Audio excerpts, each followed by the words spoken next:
This is Wandering Universe. Today, I'll be exploring a discovered ruin located just outside the Giza pyramids that shares a connection with another ruin elsewhere. So, let's go exploring.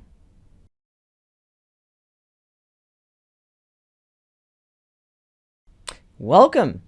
Yes, what you see in front of you is called planet Earth, the big blue marble. Now today, we're going to go on a little adventure somewhere on this globe. Are you ready? Come with me. I'm going to spin this around. We're back to Africa. Come on in. Come closer with me. Come on in. Come with me. Yes, we're going back to Egypt today. You guessed it. Now, we're going to go in a little bit closer. Okay. Right. Now, we're in Cairo. But what's in Cairo? There's something very special in Cairo.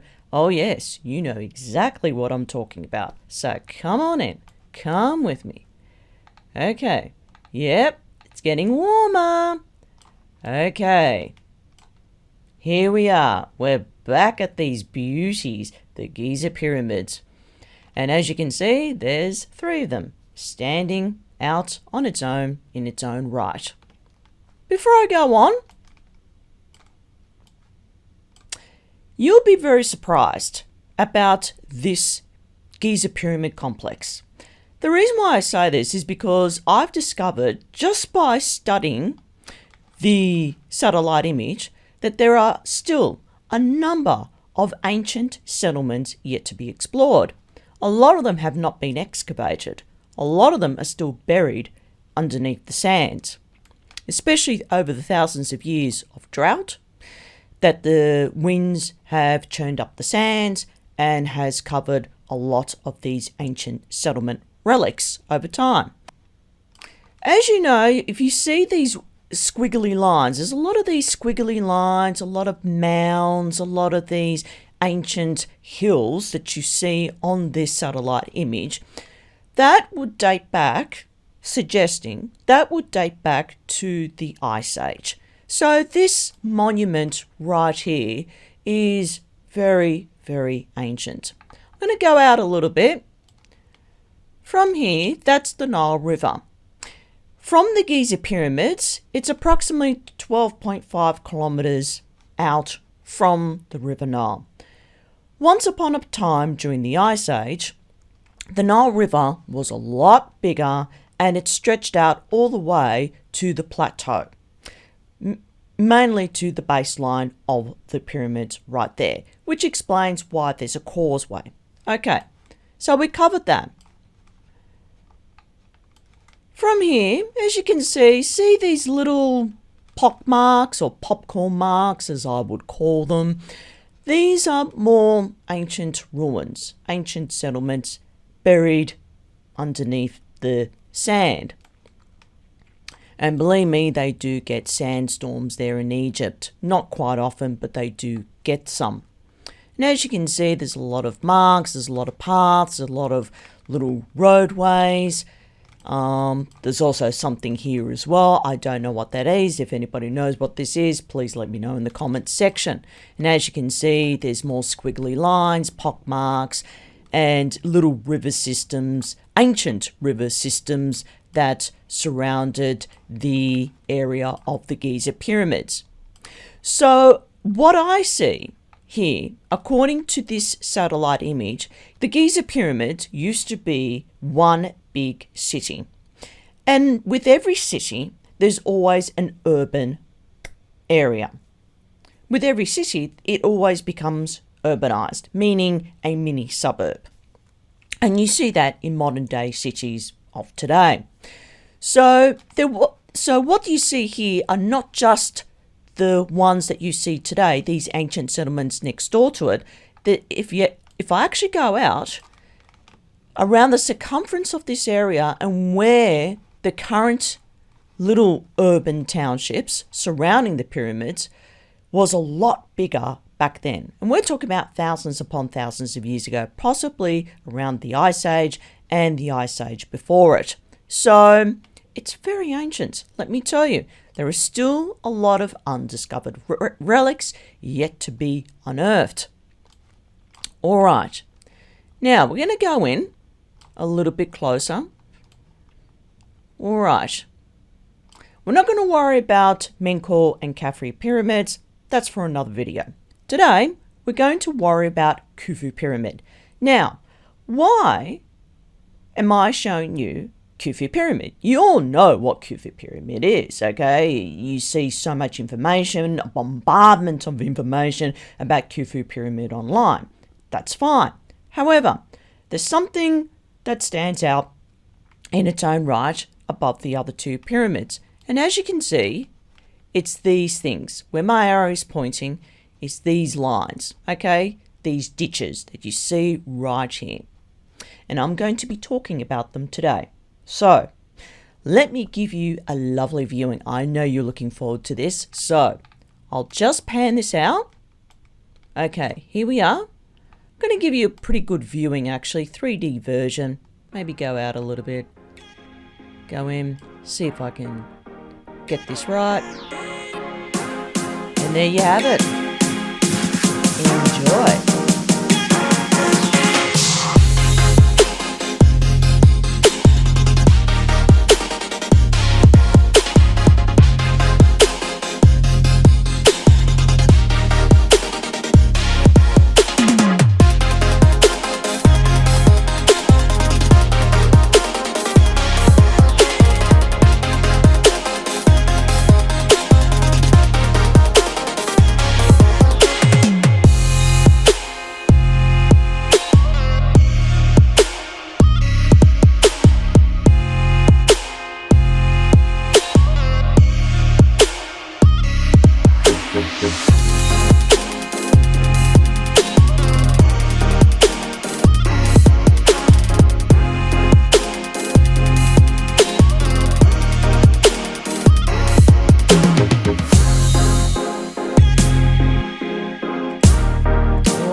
Now you have a nice view.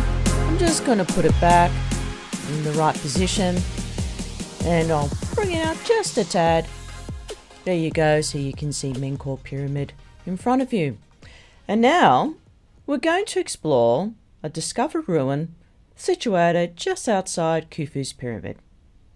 Let's go exploring.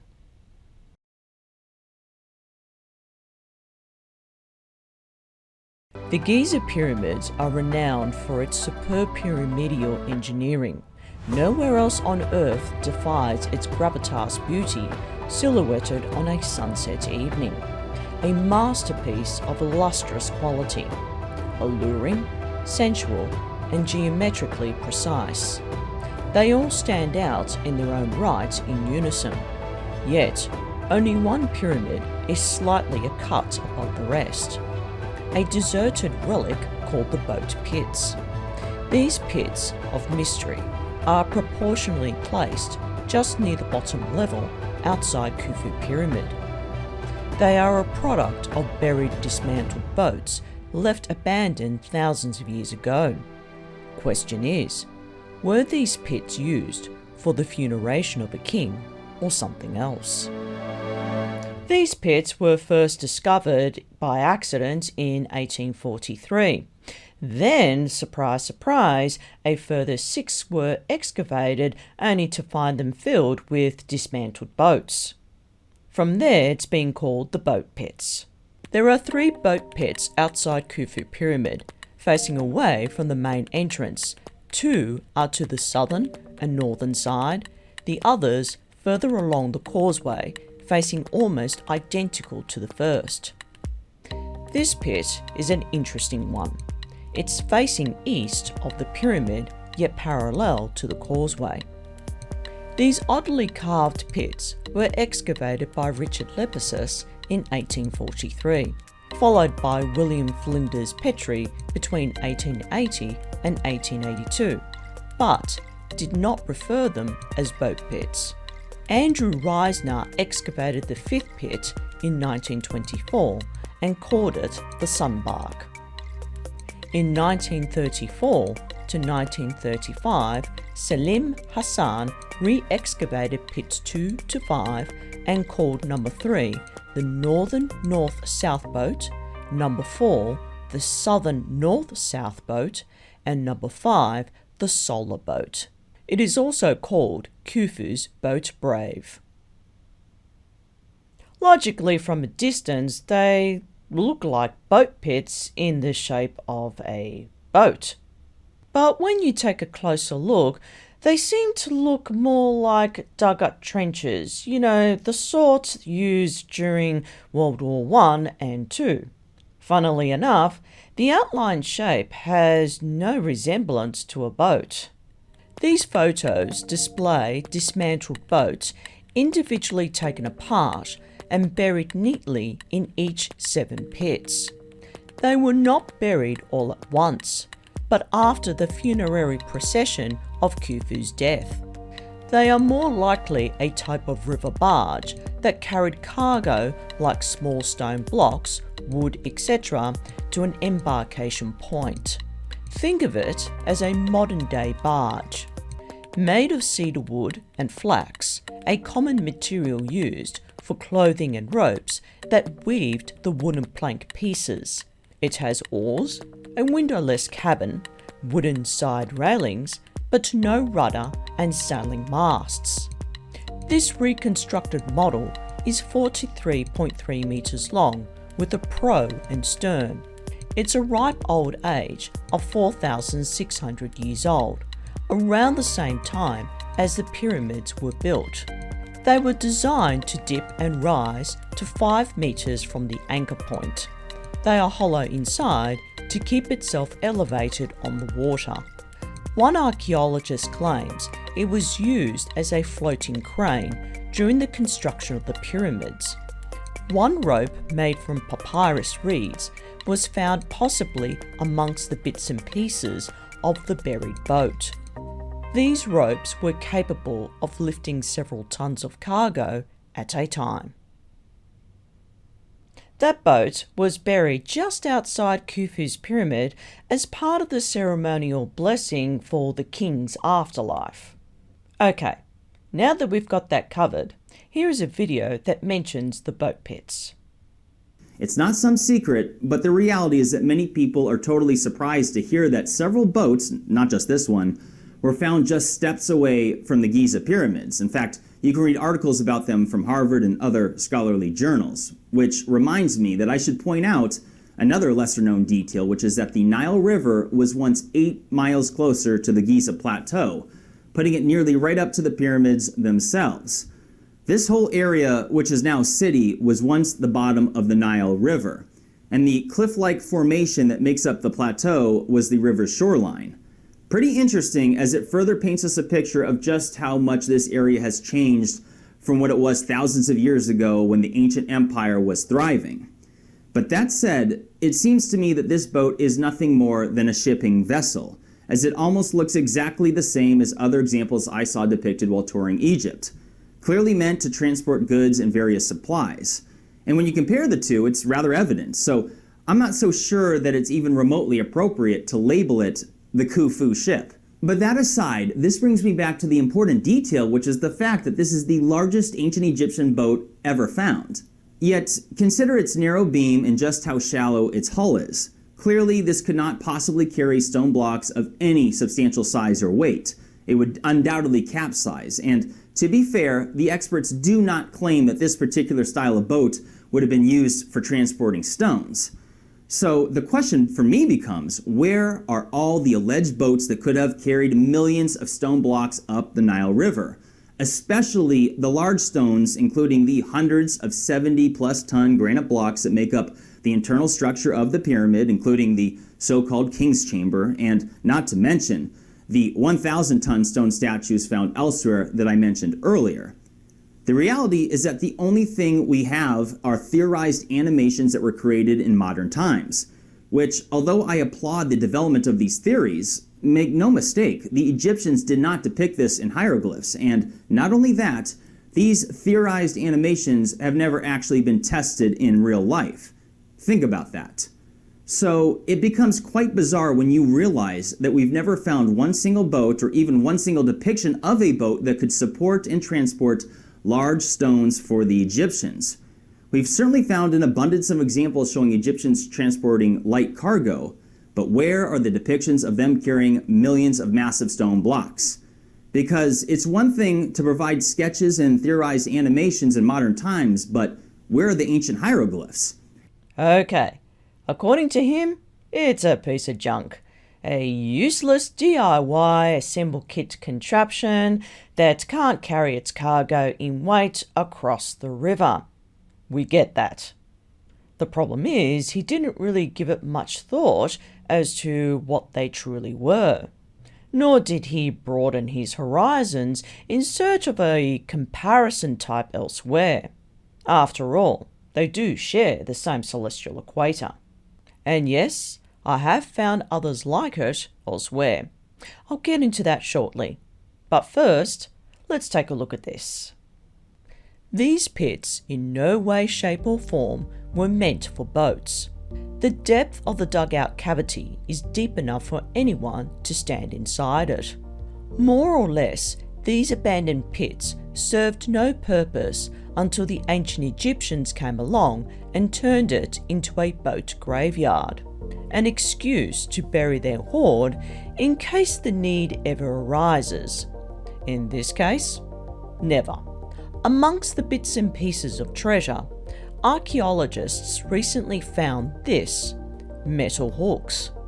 Not just any ordinary hooks, but oxidized copper hooks found at the excavated site. Yet, there is no evidence to prove these hooks were cinched into any wooden panels that hoisted a sail from its mast. Allow Ageless Rock to connect the dots to another relic. Here's another mind-boggling fact. The grandmother of Qin Shi Huang has a mega tomb. The length of 550 by 310 meters is the second largest ever discovered in China. What did she do to deserve a tomb of this size? Why was this not for the King Xiaowen? Why did King Zhuangxiang build a mausoleum for Emperor Qin Shi Huang when he was just a little kid? The design contrast is very comparable. Long, slender, and shaped to carve out something like a massive object within to haul it out. Are you thinking what I'm thinking? Let's take another look. The tomb of Lady Xia, or Sao, is not the only one discovered in China. There is another, the tomb of Liu Fi, a 2,100-year-old treasure trove tomb of the Han dynasty, located in the top of Dayushan Mountain in Suyi County, Jiangsu Province, China.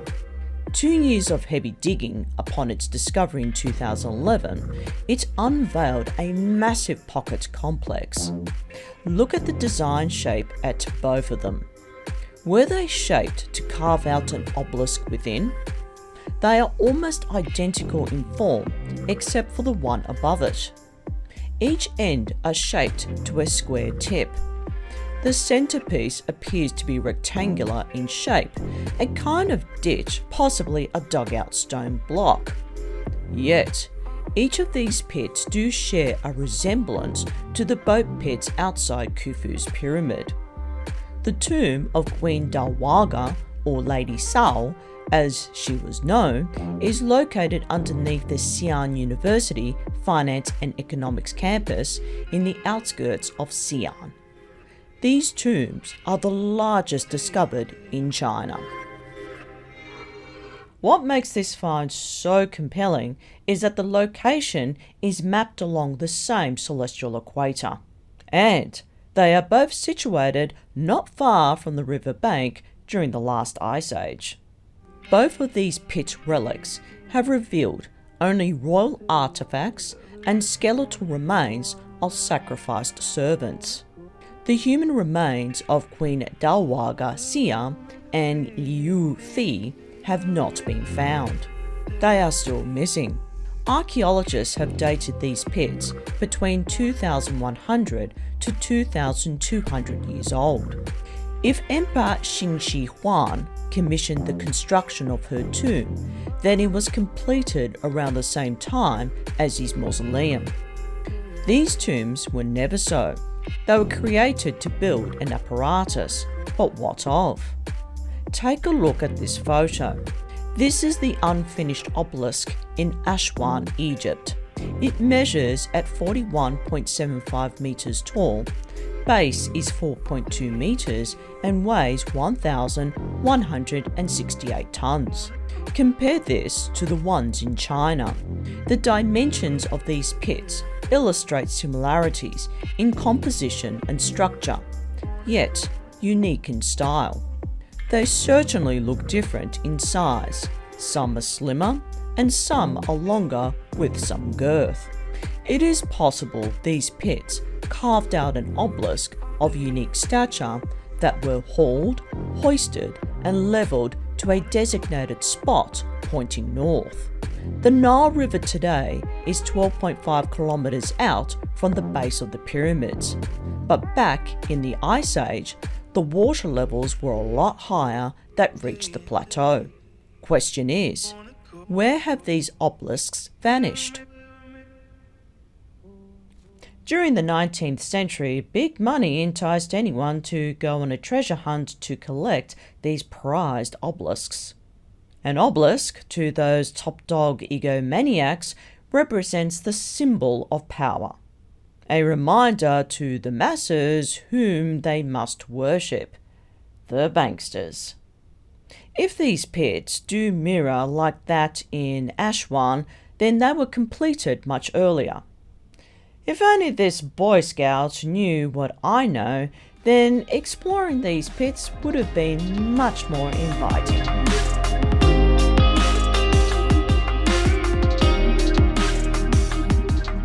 The reconstructed boat is the manufactured product of a modern-day barge. It is highly implausible that it could travel across vast distance of ocean, as it was not designed to handle strong sea currents. You'll never see these things sailing across the Indian Ocean if you dare. The ancient Egyptians spontaneously found these pits to bury the boats, a superstitious consecration to encourage Khufu to assemble them and sail off to his afterlife. Yet, they have remained untouched until the 19th century. It is highly implausible these pits were the sole purpose of a funerary cult. Yet, they have found no human remains of anyone, including mortuary objects, inside these pits. The most highly plausible and simplest answer is usually the most obvious one, that these pits were the product of produced obelisks. Until this day, no one knows the whereabouts of these once stood obelisks. Did the 19th century explorers exploit these obelisks? If so, there are only a few left standing in Egypt. The rest were purposely stolen. Until this day, no one knows how these once stood mighty obelisks simply vanished.